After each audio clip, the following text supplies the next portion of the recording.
Kisah usang tikus-tikus kantor yang suka berenang di sungai yang kotor. Kisah usang tikus-tikus berdasi yang suka Assalamualaikum warahmatullahi wabarakatuh.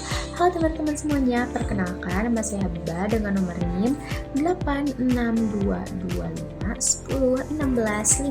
Saya dari Prodi PGSD kelas RA3. Nah, materi yang akan dibahas pada presentasi kali ini yang berjudul Perundang-undangan di Indonesia. Topik ini dipilih karena perundang-undangan merupakan dasar hukum yang mengatur kehidupan masyarakat serta berperan penting dalam upaya pencegahan tindakan korupsi.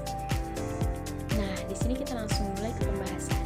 Indonesia ditegaskan sebagai negara hukum yang berarti seluruh tindakan penyelenggaraan negara harus berlandaskan hukum. Oleh karena itu, peraturan undang-undang memiliki peran penting dalam mencegah dan memberantas korupsi. Nah, di sini ada pengertian perundang-undangan. Nah, apa itu pengertian perundang-undangan? Pengertian perundang-undangan adalah seluruh peraturan hukum yang tertulis yang dibuat oleh lembaga atau pejabat yang berwenang dan mengikat secara umum.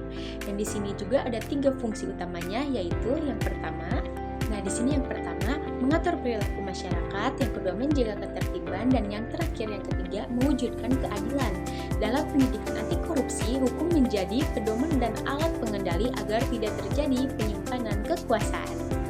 Nah, di sini juga ada dasar hukum dan tujuan peraturan. Ada 3 poin. Yang pertama ada Undang-Undang 1945, dan yang kedua ada Undang-Undang Nomor 12 Tahun 2011, dan yang terakhir yang ketiga ada Undang-Undang Nomor 15 Tahun 2019.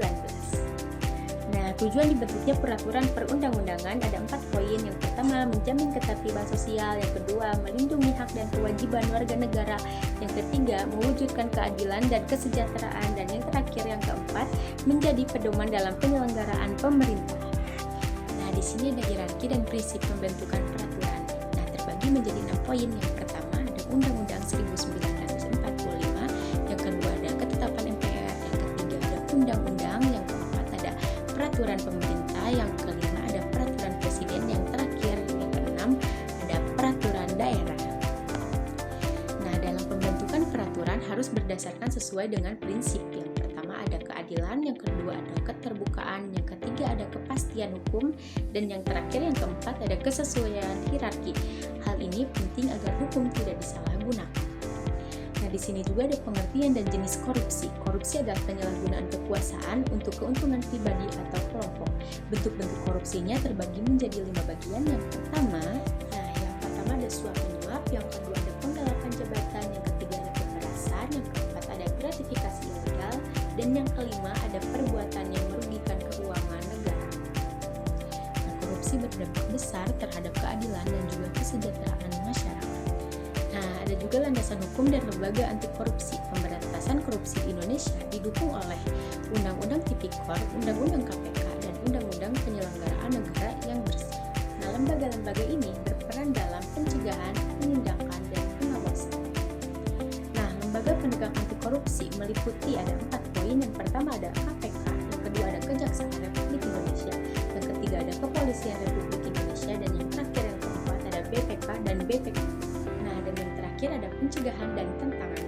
Upaya pencegahan korupsi dilakukan melalui yang pertama ada transparansi anggaran, yang kedua ada e-government, yang ketiga ada reformasi birokrasi, dan yang keempat ada penguatan pengawasan. Nah, jadi kesimpulannya peraturan perundang-undangan sangat penting untuk mencegah korupsi dan menjaga keadilan. Mohon maaf apabila ada kekurangan atau kesalahan dalam penyampaian materi. Semoga materi